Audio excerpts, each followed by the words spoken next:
நீலகிரி மலைகளின் மடியில் ஒரு சிறிய கிராமம். அங்கே வாழ்ந்தார் லோகநாதன். ஒரு நாள் காயமடைந்த ஒரு சிறிய கிளி அவரது வாழ்க்கைக்குள் வந்தது. அன்போடு காப்பாற்றினார், மருந்து போட்டார், பேசக் கற்றுக் கொடுத்தார். அப்பா, வீடு எங்க இருக்கு? அந்த வார்த்தைகள் ஒரு நாள் உயிரை காப்பாற்றப் போகும் என்று யாரும் நினைக்கவில்லை.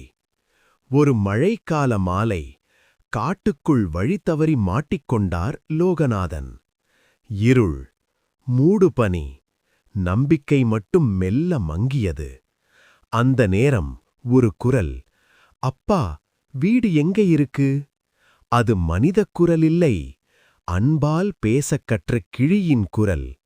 அந்த சத்தத்தை பின்தொடர்ந்து மனிதர்கள் வந்தார்கள். உயிர் மீண்டது. அப்போது புரிந்தது, நாம் காப்பாற்றிய உயிர் ஒரு நாள் நம்மையும் காப்பாற்றும். சப்ஸ்கிரைப் பண்ணுங்க, கதை கேளுங்க.